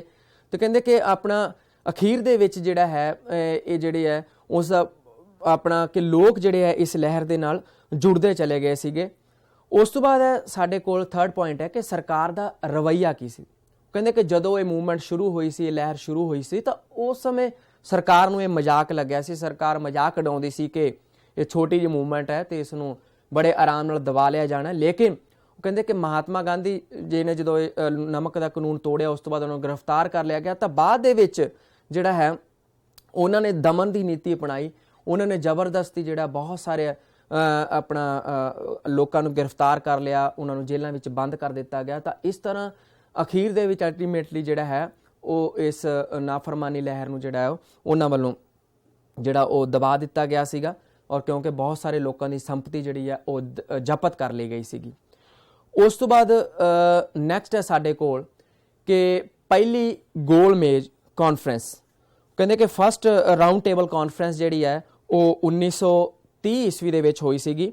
ਉਹ ਕਹਿੰਦੇ ਕਿ 1930 ਦੇ ਵਿੱਚ ਹੀ ਜਿਹੜੀ ਸਾਈਮਨ ਕਮਿਸ਼ਨ ਨੇ ਆਪਣੀ ਰਿਪੋਰਟ ਜਾਰੀ ਕੀਤੀ ਸੀਗੀ ਅਤੇ ਇਸ ਰਿਪੋਰਟ ਅਤੇ ਸੰਵਿਧਾਨਿਕ ਵਿਚਾਰਾਂ ਤੇ ਵਿਚਾਰ ਕਰਨ ਲਈ ਜਿਹੜੇ ਹੈ ਉਹ 12 ਨਵੰਬਰ 1930 ਈਸਵੀ ਨੂੰ ਲੰਡਨ ਵਿਖੇ ਜਿਹੜੀ ਪਹਿਲੀ ਗੋਲਮੇਜ਼ ਕਾਨਫਰੰਸ ਬੁਲਾਈ ਗਈ ਸੀਗੀ। ਕਹਿੰਦੇ ਕਿ ਉਸ ਦੇ ਵਿੱਚ 99 ਪ੍ਰਤੀਨਿਧੀ ਸ਼ਾਮਲ ਹੋਏ ਸੀ, 89 ਰਿਪਰੈਜ਼ੈਂਟੇਟਿਵ ਜਿਹੜੇ ਸ਼ਾਮਲ ਹੋਏ ਸੀਗੇ। ਲੇਕਿਨ ਇਸ ਦੇ ਵਿੱਚ ਕਾਂਗਰਸ ਨੇ ਬਾਈਕਾਟ ਕੀਤਾ ਸੀਗਾ ਅਤੇ ਇੰਗਲੈਂਡ ਦੇ ਪ੍ਰਧਾਨ ਮੰਤਰੀ ਰੈਮਜ਼ੇ ਮੈਕਡੋਨਾਲਡ ਨੇ ਜਿਹੜੀ ਇਹਦੀ ਪ੍ਰਧਾਨਗੀ ਕੀਤੀ ਸੀ। ਕਿਉਂਕਿ ਕਾਂਗਰਸ ਨੇ ਜਿਹੜਾ ਇਸ ਦੇ ਵਿੱਚ ਭਾਗ ਨਹੀਂ ਲਿਆ ਸੀ, ਇਸ ਕਰਕੇ ਇਹ ਜਿਹੜੀ ਹੈ ਉਹ ਕਾਨਫਰੰਸ ਉਹ ਅਸਫਲ ਹੋ ਗਈ ਸੀ। ਉਸ ਤੋਂ ਬਾਅਦ ਨੈਕਸਟ ਹੈ ਸਾਡੇ ਕੋਲ ਗਾਂਧੀ ਇਰਵਿਨ ਸਮਝੌਤਾ 1931 ਈਸਵੀ। ਉਹ ਕਹਿੰਦੇ ਉਸ ਸਮੇਂ ਬਰਤਾਨਵੀ ਸਰਕਾਰ ਚਾਹੁੰਦੀ ਸੀਗੀ ਕਿ ਮਹਾਤਮਾ ਗਾਂਧੀ ਜਿਹੜੀ ਦੂਜੀ ਗੋਲਮੇਜ਼ ਕਾਨਫਰੰਸ 'ਚ ਸ਼ਾਮਲ ਹੋਣ। ਇਸ ਕਰਕੇ ਉਹਨਾਂ ਨੇ ਮਹਾਤਮਾ ਗਾਂਧੀ ਨੂੰ ਰਿਹਾ ਕਰ ਦਿੱਤਾ ਅਤੇ ਲਾਰਡ ਇਰਵਿਨ ਅਤੇ ਗਾਂਧੀ ਜੀ ਦੇ ਵਿਚਕਾਰ ਇੱਕ ਸਮਝੌਤਾ ਹੋਇਆ ਸੀਗਾ। ਉਸ ਵਿੱਚ ਕਹਿੰਦੇ ਕਿ ਉਹਨਾਂ ਨੇ ਇਰਵਿਨ ਨੇ ਇਹ ਆਪਣਾ ਵਾਅਦਾ ਕੀਤਾ ਕਿ ਜਿਨ੍ਹਾਂ ਨੇ ਹਿੰਸਾ ਦੇ ਵਿੱਚ ਹਿੰਸਾ ਵਿੱਚ ਸ਼ਾਮਲ ਨਹੀਂ ਹੋਏ ਸੀ ਉਹਨਾਂ ਨੂੰ ਰਿਹਾ ਕਰ ਦਿੱਤੇ ਜਾਵੇਗਾ। ਦੂਸਰੇ ਪਾਸੇ ਗਾਂਧੀ ਜੀ ਨੇ ਜਿਹੜਾ ਉਸ ਵਿੱਚ ਗੋਲਮੇਜ਼ ਕਾਨਫਰੰਸ ਵਿੱਚ ਸ਼ਾਮਲ ਹੋਣਾ ਜਿਹੜਾ ਮੰਨ ਲਿਆ ਸੀਗਾ। ਉਸ ਤੋਂ ਬਾਅਦ ਨੈਕਸਟ ਆ ਸਾਡੇ ਕੋਲ ਦੂਜੀ ਗੋਲਮੇਜ਼ ਕਾਨਫਰੰਸ। ਕਹਿੰਦੇ ਕਿ ਦੂਜੀ ਗੋਲਮੇਜ਼ ਕਾਨਫਰੰਸ ਜਿਹੜੀ ਆ 1931 ਵਿੱਚ ਹੋਈ ਸੀਗੀ। ਮਹਾਤਮਾ ਗਾਂਧੀ ਜੀ ਨੇ ਇਸ ਵਿੱਚ ਹਿੱਸਾ ਲੈਣਾ ਮੰਨ ਲਿਆ ਸੀਗਾ। ਉਹ ਕਹਿੰਦੇ ਕਿ ਗਾਂਧੀ ਜੀ ਨੇ ਉਸ ਦੇ ਵਿੱਚ ਜਿਹੜਾ ਭਾਰਤ ਨੂੰ ਮਤਲਬ ਕਹਿੰਦੇ ਕਿ ਪੂਰਨ ਸਵਰਾਜ ਦੀ ਜਿਹੜੀ ਹੈ ਫੌਰਨ ਸਵਰਾਜ ਦੇਣ ਦੀ ਮੰਗ ਕੀਤੀ ਸੀਗੀ। ਦੂਸਰੇ ਪਾਸੇ ਜਿਹੜੇ ਮੁਸਲਿਮ ਲੀਗ ਨੇ ਵੀ ਆਪਣਾ ਰਵੱਈਆ ਜਿਹੜਾ ਉਹ ਸਖਤ ਰੱਖਿਆ ਸੀਗਾ। ਇਸ ਕਰਕੇ ਇਹ ਜਿਹੜੇ ਆਪਣਾ ਕਾਨਫਰੰਸ ਇਹ ਵੀ ਅਸਫਲ ਰਹੀ ਅਤੇ ਮਹਾਤਮਾ ਗਾਂਧੀ ਜੀ ਵਾਪਸ ਮੁੜ ਆਏ ਸੀ। ਨੈਕਸਟ ਹੈ ਸਾਡੇ ਕੋਲ ਸਿਵਲ ਨਾਫਰਮਾਨੀ ਲਹਿਰ ਨੂੰ ਮੁੜ ਸ਼ੁਰੂ ਕਰਨਾ 1932 ਈਸਵੀ ਤੋਂ 1934 ਈਸਵੀ। ਉਹ ਕਹਿੰਦੇ ਕਿ ਜਦੋਂ ਮਹਾਤਮਾ ਗਾਂਧੀ ਜੀ ਭਾਰਤ ਵਾਪਸ ਆਏ ਤਾਂ ਭਾਰਤੀਆਂ ਉੱਤੇ ਕੀਤੇ ਜਾ ਰਹੇ ਜ਼ੁਲਮਾਂ ਨੂੰ ਸੁਣ ਕੇ ਉਹ ਹੈਰਾਨ ਰਹਿ ਗਏ। ਉਹ ਕਹਿੰਦੇ ਕਿ ਉਹ ਉਸ ਸਮੇਂ ਜਿਹੜਾ ਸੀ ਆਪਣਾ ਲਾਰਡ ਵੈਲਿੰਗਟਨ ਲਾਰਡ ਇਰਵਿਨ ਦੀ ਜਗ੍ਹਾ ਤੇ ਭਾਰਤ ਦਾ ਵਾਇਸਰਾਏ ਬਣ ਚੁੱਕਿਆ ਸੀਗਾ। ਉਹ ਕਹਿੰਦੇ ਕਿ ਉਸਨੇ ਬੰਗਾਲ ਵਿੱਚ ਮਾਰਸ਼ਲ ਲਾਅ ਲਗਵਾਤਾ ਅਤੇ ਪੰਡਿਤ ਜਵਾਹਰ ਲਾਲ ਨਹਿਰੂ, ਖਾਨ ਅਬਦੁਲ ਗਫਾਰ ਖਾਂ ਅਤੇ ਹੋਰ ਕਈ ਉੱਘੇ ਨੇਤਾ ਜਿਹੜੇ ਉਹ ਗ੍ਰਿਫਤਾਰ ਕਰ ਲਏ ਗਏ। ਬਹੁਤ ਸਾਰੇ ਭਾਰਤੀਆਂ ਨੂੰ ਵੀ ਜੇਲ੍ਹਾਂ 'ਚ ਬੰਦ ਕਰਤਾ। ਇਸ ਕਰਕੇ ਸਿਵਲ ਨਾਫਰਮਾਨੀ ਲਹਿਰ ਜਿਹੜੀ ਮਹਾਤਮਾ ਗਾਂਧੀ ਨੇ ਦੁਬਾਰਾ ਤੋਂ ਸ਼ੁਰੂ ਕਰ ਦਿੱਤੀ ਅਤੇ ਉਹ ਕਹਿੰਦੇ ਕਿ ਮਹਾਤਮਾ ਗਾਂਧੀ ਨੂੰ ਅਗਲੇ ਹੀ ਦਿਨ ਗ੍ਰਿਫਤਾਰ ਕਰ ਲਿਆ ਗਿਆ ਸੀ ਔਰ ਇਸ ਨੂੰ ਲਹਿਰ ਨੂੰ ਵੀ ਗੈਰ ਕਾਨੂੰਨੀ ਘੋਸ਼ਿਤ ਕਰ ਦਿੱਤਾ ਗਿਆ। ਉਹ ਕਹਿੰਦੇ ਕਿ ਬਹੁਤ ਹੀ ਦਮਨਕਾਰੀ ਕਾਨੂੰਨ ਜਿਹੜੇ ਉਹ ਲਾਗੂ ਕੀਤੇ ਗਏ ਸੀਗੇ। ਕਹਿੰਦੇ ਕਿ 1,20,000 ਅੰਦੋਲਨਕਾਰੀਆਂ ਨੂੰ ਗ੍ਰਿਫਤਾਰ ਕਰ ਲਿਆ ਗਿਆ ਸੀਗਾ, ਲੇਕਿਨ ਭਾਰਤੀ ਲੋਕ ਜਿਹੜੇ ਉਹ ਹਰ ਜ਼ੁਲਮ ਨੂੰ ਸਹਿਣ ਲਈ ਖਿੜੇ ਮੱਥੇ ਤਿਆਰ ਸੀਗੇ। ਉਹਨਾਂ ਦਾ ਮੇਨ ਮੰਤਵ ਇਹੀ ਸੀ ਕਿ ਕਿਸੇ ਤਰ੍ਹਾਂ ਪੂਰਨ ਸਵਰਾਜ ਦੀ ਸਾਨੂੰ ਪ੍ਰਾਪਤੀ ਹੋ ਜਾਏ। ਉਸ ਤੋਂ ਬਾਅਦ ਕਹਿੰਦੇ ਕਿ ਮਈ 1934 ਦੇ ਵਿੱਚ ਇਹ ਲਹਿਰ ਮਹਾਤਮਾ ਗਾਂਧੀ ਵੱਲੋਂ ਵਾਪਸ ਲੈ ਲਈ ਗਈ ਸੀ। ਉਸ ਤੋਂ ਬਾਅਦ ਨੈਕਸਟ ਸਾਡੇ ਕੋਲ ਸਿਵਲ ਨਾਫਰਮਾਨੀ ਲਹਿਰ ਦਾ ਮਹੱਤਵ ਕੀ ਸੀਗਾ। ਕਹਿੰਦੇ ਕਿ ਇਸ ਦਾ ਮਹੱਤਵ ਇਹ ਸੀਗਾ ਕਿ ਰਾਸ਼ਟਰੀ ਜਿਹੜੀ ਭਾਵਨਾ ਸੀਗੀ ਉਸ ਦਾ ਬੜੀ ਤੇਜ਼ੀ ਨਾਲ ਪ੍ਰਸਾਰ ਹੋਇਆ ਸੀ ਔਰ ਸਭ ਤੋਂ ਬੈਸਟ ਚੀਜ਼, ਸਭ ਤੋਂ ਅੱਛੀ ਚੀਜ਼ ਇਸ ਦੇ ਵਿੱਚ ਇਹ ਸੀ ਕਿ ਉਹ ਇਸਤਰੀਆਂ ਜਿਹੜੀਆਂ ਕਦੇ ਘਰਾਂ ਤੋਂ ਬਾਹਰ ਨਹੀਂ ਨਿਕਲਦੀਆਂ ਸੀ, ਉਹਨਾਂ ਨੇ ਵੀ ਵੱਧ ਚੜ੍ਹ ਕੇ ਬਹੁਤ ਵੱਡੀ ਗਿਣਤੀ ਦੇ ਵਿੱਚ ਇਸ ਲਹਿਰ ਦੇ ਵਿੱਚ ਹਿੱਸਾ ਲਿਆ ਸੀਗਾ। ਉਹ ਕਹਿੰਦੇ ਕਿ ਜਿਸ ਸ਼ਾਂਤ ਭਾਵਨਾ ਨਾਲ ਸਰਕਾਰ ਦੇ ਜ਼ੁਲਮਾਂ ਨੂੰ ਸਹਿਣ ਕੀਤਾ ਗਿਆ, ਉਸ ਦੀ ਕੋਈ ਮਿਸਾਲ ਜਿਹੜੀ ਹੈ ਹੋਰ ਮਿਲਣੀ ਬੜੀ ਔਖੀ ਹੈ। ਇਸ ਤਰ੍ਹਾਂ ਤੀਜੀ ਗੋਲਮੇਜ ਕਾਨਫਰੰਸ ਜਿਹੜੀ ਹੈ 1932 ਵਿੱਚ ਹੋਈ ਸੀਗੀ ਲੰਡਨ ਵਿਖੇ। ਉਹ ਕਹਿੰਦੇ ਕਿ 17 ਨਵੰਬਰ 1932 ਈਸਵੀ ਨੂੰ ਜਿਹੜੀ ਇਹ ਤੀਜੀ ਗੋਲਮੇਜ ਕਾਨਫਰੰਸ ਹੋਈ, ਇਸ ਵਿੱਚ 46 ਪ੍ਰਤੀਨਿਧੀ ਸ਼ਾਮਲ ਹੋਏ ਸੀਗੇ ਅਤੇ ਜਿੰਨੇ ਸਾਰੇ ਪ੍ਰਤੀਨਿਧੀ ਸਨ ਇਹ ਸਾਰੇ ਸਰਕਾਰ ਦੀ ਹਾਂ ਦੇ ਵਿੱਚ ਹਾਂ ਮਿਲਾਉਣ ਵਾਲੇ ਸੀਗੇ। ਇਸ ਕਰਕੇ ਇਹ ਵੀ ਇਸ ਦਾ ਵੀ ਕੋਈ ਜਿਹੜਾ ਸਿੱਟਾ ਇਸ ਗੋਲਮੇਜ ਕਾਨਫਰੰਸ ਦਾ ਨਹੀਂ ਨਿਕਲਿਆ ਸੀ। ਉਸ ਤੋਂ ਬਾਅਦ ਨੈਕਸਟ ਹੈ ਸਾਡੇ ਕੋਲ 1935 ਈਸਵੀ ਦੇ ਐਕਟ ਦੀਆਂ ਮੁੱਖ ਵਿਸ਼ੇਸ਼ਤਾਵਾਂ। ਕਹਿੰਦੇ ਕਿ ਉਸ ਸਮੇਂ 1935 ਈਸਵੀ ਦੇ ਵਿੱਚ ਜਿਹੜਾ ਇੱਕ ਐਕਟ ਪਾਸ ਕੀਤਾ ਗਿਆ ਸੀਗਾ ਔਰ ਉਸ ਐਕਟ ਦੇ ਵਿੱਚ ਜਿਹੜੀਆਂ ਮੁੱਖ ਧਾਰਾਵਾਂ ਦਿੱਤੀਆਂ ਗਿਆ ਸੀਗੀਆਂ, ਮੁੱਖ ਵਿਸ਼ੇਸ਼ਤਾਵਾਂ ਸੀ, ਉਹਨਾਂ ਦੇ ਵਿੱਚ ਸਭ ਤੋਂ ਪਹਿਲੀ ਹੈ ਕਿ ਬ੍ਰਿਟਿਸ਼ ਸੰਸਦ ਦੀ ਸਰਵ ਉੱਚਤਾ। ਉਹ ਕਹਿੰਦੇ ਕਿ ਉਸ ਸਮੇਂ ਜਿਹੜਾ ਹੈ ਇਸ ਐਕਟ ਦੇ ਦੁਆਰਾ ਬ੍ਰਿਟਿਸ਼ ਸੰਸਦ ਨੂੰ ਜਿਹੜਾ ਉਹ ਸਰਵ ਉੱਚਤਾ ਸਥਾਪਿਤ ਕੀਤੀ ਗਈ। ਉਸ ਦੇ ਵਿੱਚ ਕਿ ਇਸ ਐਕਟ ਸੰਬੰਧੀ ਕਿਸੇ ਕਿਸਮ ਦੀ ਤਬਦੀਲੀ ਕਰਨ ਦਾ ਜੇ ਅਧਿਕਾਰ ਸੀ ਤਾਂ ਉਹ ਸਿਰਫ ਬ੍ਰਿਟਿਸ਼ ਸੰਸਦ ਨੂੰ ਹੀ ਸੀ। ਉਸ ਤੋਂ ਬਾਅਦ ਹੈ ਸਰਵ ਭਾਰਤੀ ਸੰਘ। 1935 ਈਸਵੀ ਦੇ ਐਕਟ ਅਨੁਸਾਰ ਇੱਕ ਸਰਵ ਭਾਰਤੀ ਸੰਘ ਸਥਾਪਿਤ ਕਰਨ ਦੀ ਜਿਹੜੀ ਹੈ ਉਹ ਵਿਵਸਥਾ ਕੀਤੀ ਗਈ। ਗਵਰਨਰਾਂ ਦੇ 11 ਪ੍ਰਾਂਤਾਂ ਤੇ 6 ਪ੍ਰਾਂਤਾਂ ਦੇ ਚੀਫ ਕਮਿਸ਼ਨਰਾਂ ਦਾ ਸ਼ਾਮਲ ਹੋਣਾ ਜਿਹੜਾ ਉਹ ਇਸ ਦੇ ਵਿੱਚ ਜ਼ਰੂਰੀ ਸੀ। ਉਸ ਤੋਂ ਬਾਅਦ ਥਰਡ ਪੁਆਇੰਟ ਹੈ ਸਾਡੇ ਕੋਲ ਕਿ ਕੇਂਦਰ ਦੇ ਵਿੱਚ 2 ਵਿਧਾਨ ਮੰਡਲ। ਕਹਿੰਦੇ ਕਿ ਇਸ ਐਕਟ ਦੇ ਅਨੁਸਾਰ ਰਾਜ ਪਰਿਸ਼ਦ ਅਤੇ ਸੰਘੀ ਵਿਧਾਨ ਸਭਾ ਨਾਂ ਦੇ 2 ਵਿਧਾਨ ਜਿਹੜੇ ਮੰਡਲ ਸਥਾਪਿਤ ਕੀਤੇ ਗਏ ਸੀਗੇ। ਰਾਜ ਪਰਿਸ਼ਦ ਦੇ 260 ਮੈਂਬਰ ਅਤੇ ਸੰਘੀ ਵਿਧਾਨ ਸਭਾ ਵਿੱਚ 375 ਮੈਂਬਰ ਜਿਹੜੇ ਹੁੰਦੇ ਸਨ ਅਤੇ 5 ਸਾਲ ਜਿਹੜਾ ਸਮਾਂ ਹੈ ਉਹ ਜਿਹੜਾ ਇਹਨਾਂ ਦਾ ਨਿਸ਼ਚਿਤ ਕੀਤਾ ਗਿਆ ਸੀਗਾ ਕਿਉਂਕਿ ਰਾਜ ਪਰਿਸ਼ਦ ਜਿਹੜਾ ਇੱਕ ਸਥਾਈ ਸਦਨ ਸੀਗਾ ਤੇ ਸੰਘੀ ਵਿਧਾਨ ਸਭਾ ਦੇ ਜਿਹੜੇ ਉਹ 5 ਸਾਲ ਦਾ ਸਮਾਂ ਨਿਸ਼ਚਿਤ ਕੀਤਾ ਗਿਆ ਸੀ। ਨੈਕਸਟ ਹੈ ਸਾਡੇ ਕੋਲ ਕੇਂਦਰ ਵਿੱਚ ਦੋਹਰੀ ਸ਼ਾਸਨ ਪ੍ਰਣਾਲੀ। ਕਹਿੰਦੇ ਕਿ ਕੇਂਦਰ ਦੇ ਵਿੱਚ ਜਿਹੜੀ ਦੋਹਰੀ ਸ਼ਾਸਨ ਪ੍ਰਣਾਲੀ ਲਾਗੂ ਕੀਤੀ ਗਈ, ਭਾਵ ਕਿ ਸਾਰੇ ਕੇਂਦਰੀ ਵਿਸ਼ਿਆਂ ਨੂੰ ਜਿਹੜਾ ਹੈ ਉਹ 2 ਰਾਖਵੇਂ ਅਤੇ ਤਬਦੀਲਸ਼ੁਦਾ ਜਿਹੜੇ ਭਾਗਾਂ ਵਿੱਚ ਵੰਡ ਦਿੱਤਾ ਗਿਆ ਸੀਗਾ। ਉਸ ਤੋਂ ਬਾਅਦ ਨੈਕਸਟ ਹੈ ਸ਼ਕਤੀਆਂ ਦੀ ਵੰਡ। ਕਹਿੰਦੇ ਕਿ ਡਿਸਟ੍ਰੀਬਿਊਸ਼ਨ ਆਫ ਪਾਵਰਸ। ਉਸ ਸਮੇਂ 1935 ਦੇ ਐਕਟ ਅਨੁਸਾਰ ਸਾਰੇ ਵਿਸ਼ਿਆਂ ਨੂੰ ਸੰਘੀ ਪ੍ਰਾਂਤੀ ਅਤੇ ਸਮਵਰਤੀ, ਸੰਘੀ ਪ੍ਰਾਂਤੀ ਅਤੇ ਸਮਵਰਤੀ, ਉਹ ਕਹਿੰਦੇ ਕਿ 3 ਸੂਚੀਆਂ ਦੇ ਵਿੱਚ ਵੰਡ ਦਿੱਤਾ ਗਿਆ ਸੀਗਾ। ਸੰਘੀ ਸੂਚੀ ਦੇ ਵਿੱਚ 59 ਜਿਹੜੇ ਆ ਉਹ ਵਿਸ਼ੇ ਸੀਗੇ, ਭਾਵ ਜਿਵੇਂ ਫੌਜ, ਸੁਰੱਖਿਆ, ਵਿਦੇਸ਼ੀ ਮਾਮਲੇ, ਰੇਲਵੇ ਆਦਿ। ਇਸੇ ਤਰ੍ਹਾਂ ਸਮਵਰਤੀ ਸੂਚੀ ਦੇ ਵਿੱਚ 36 ਵਿਸ਼ੇ ਸ਼ਾਮਲ ਸੀਗੇ ਜਿਨ੍ਹਾਂ ਦੇ ਵਿੱਚ ਕੇਂਦਰੀ ਸਰਕਾਰ ਜਿਹੜੀ ਉਹ ਕਾਨੂੰਨ ਬਣਾ ਸਕਦੀ ਸੀ। ਇਸੇ ਤਰ੍ਹਾਂ ਨੈਕਸਟ ਹੈ ਸਾਡੇ ਕੋਲ ਸੰਘੀ ਅਦਾਲਤ। ਕਹਿੰਦੇ ਕਿ ਝਗੜਿਆਂ ਦਾ ਜਿਹੜਾ ਨਿਪਟਾਰਾ ਕਰਨ ਲਈ ਦਿੱਲੀ ਦੇ ਵਿੱਚ ਇੱਕ ਜਿਹੜੀ ਸੰਘੀ ਅਦਾਲਤ ਸਥਾਪਿਤ ਕੀਤੀ ਗਈ ਸੀਗੀ ਅਤੇ ਉੱਚ ਅਦਾਲਤਾਂ ਵਿਰੁੱਧ ਅਪੀਲਾਂ ਸੁਣਨ ਦਾ ਜਿਹੜਾ ਅਧਿਕਾਰ ਸੀਗਾ। ਉਸ ਤੋਂ ਬਾਅਦ ਹੈ ਪ੍ਰਾਂਤੀ ਸਵੈ ਸ਼ਾਸਨ, ਪ੍ਰੋਵਿੰਸ਼ੀਅਲ ਆਟੋਨਮੀ। ਕਹਿੰਦੇ ਕਿ 1935 ਈਸਵੀ ਦੇ ਐਕਟ ਦੀ ਇੱਕ ਵਿਸ਼ੇਸ਼ਤਾ ਸੀ ਕਿ ਪ੍ਰਾਂਤਾਂ ਦੇ ਵਿੱਚ ਸਵੈ ਸ਼ਾਸਨ ਦੀ ਜਿਹੜੀ ਸਥਾਪਨਾ ਕੀਤੀ ਗਈ ਸੀਗੀ। ਇਸ ਤਰ੍ਹਾਂ ਕਹਿੰਦੇ ਕਿ ਪ੍ਰਾਂਤਾਂ ਦੇ ਸਾਰੇ ਵਿਸ਼ਿਆਂ ਨੂੰ ਜਿਹੜਾ ਹੁਣ ਮੰਤਰੀਆਂ ਦੇ ਅਧੀਨ ਕਰ ਦਿੱਤਾ ਗਿਆ ਸੀ। ਨੈਕਸਟ ਸਾਡੇ ਕੋਲ ਪ੍ਰਾਂਤਾਂ ਵਿੱਚ 2 ਸਦਨ। ਕਹਿੰਦੇ ਕਿ ਪ੍ਰਾਂਤਾਂ ਵਿੱਚ 2 ਸਦਨਾਂ ਭਾਵ ਵਿਧਾਨ ਮੰਡਲ ਅਤੇ ਵਿਧਾਨ ਪਰਿਸ਼ਦ। ਵਿਧਾਨ ਪਰਿਸ਼ਦ ਨੂੰ ਉੱਪਰਲਾ ਸਦਨ ਕਿਹਾ ਜਾਂਦਾ ਸੀ ਅਤੇ ਵਿਧਾਨ ਸਭਾ ਜਿਹੜੀ ਹੈ ਉਸ ਨੂੰ ਹੇਠਲਾ ਜਿਹੜਾ ਆਪਣਾ ਸਦਨ ਕਿਹਾ ਜਾਂਦਾ ਸੀ। ਇਸੇ ਤਰ੍ਹਾਂ ਸੰਪਰਦਾਇਕ ਚੋਣ ਪ੍ਰਣਾਲੀ ਦਾ ਵਿਸਥਾਰ। ਕਹਿੰਦੇ ਕਿ 1935 ਈਸਵੀ ਦੇ ਐਕਟ ਅਨੁਸਾਰ ਸੰਪਰਦਾਇਕ ਚੋਣ ਪ੍ਰਣਾਲੀ ਦਾ ਵਧੇਰੇ ਵਿਸਥਾਰ ਕੀਤਾ ਗਿਆ। ਉਸ ਤੋਂ ਬਾਅਦ ਭਾਰਤੀ ਕੌਂਸਲ ਦਾ ਜਿਹੜਾ ਹੈ ਉਹ ਖਾਤਮਾ ਕਰ ਦਿੱਤਾ ਗਿਆ। ਉਸ ਸਮੇਂ ਬਰਮਾ ਨੂੰ ਵੀ ਜਿਹੜਾ ਹੈ ਉਹ ਵੱਖ ਕਰ ਦਿੱਤਾ ਗਿਆ 1935 ਈਸਵੀ ਦੇ ਐਕਟ ਦੇ ਅਨੁਸਾਰ। ਤਾਂ ਇਸ ਤਰ੍ਹਾਂ ਹੈ ਕਿ ਅੱਗੇ ਕ੍ਰਿਟਿਸਿਜ਼ਮ ਆਫ ਦਾ ਐਕਟ ਦੀ ਆਲੋਚਨਾ। ਉਹ ਕਹਿੰਦੇ ਕਿ ਜਿਹੜਾ ਬਾਹਰ ਅਸੀਂ ਦੇਖੀਏ ਤਾਂ 1935 ਤੇ ਜਿਹੜਾ ਐਕਟ ਸੀਗਾ ਇਹ ਬਹੁਤ ਜਿਹੜਾ ਹੈ ਇੱਕ ਤਰ੍ਹਾਂ ਡੈਮੋਕ੍ਰੈਟਿਕ ਜਾਪਦਾ ਸੀ, ਬੜਾ ਲੋਕਤੰਤਰੀ ਜਾਪਦਾ ਸੀ, ਲੇਕਿਨ ਅੰਦਰੋਂ ਇਹ ਬਿਲਕੁਲ ਖੋਖਲਾ ਸੀ ਕਿਉਂਕਿ ਇਸ ਵਿੱਚ ਅਨੇਕਾਂ ਦੋਸ਼ ਸੀਗੇ ਔਰ ਇਹਨਾਂ ਤੇ ਅਮਲੀ ਰੂਪ ਦੇ ਵਿੱਚ ਇਹਨਾਂ ਤੇ ਅਮਲ ਬਹੁਤ ਘੱਟ ਕੀਤਾ ਗਿਆ ਸੀ। ਨੈਕਸਟ ਹੈ ਸਾਡੇ ਕੋਲ ਕਿ ਕਾਂਗਰਸ ਦੇ ਮੰਤਰੀ ਮੰਡਲ ਦੀ ਸਥਾਪਨਾ 1937 ਈਸਵੀ।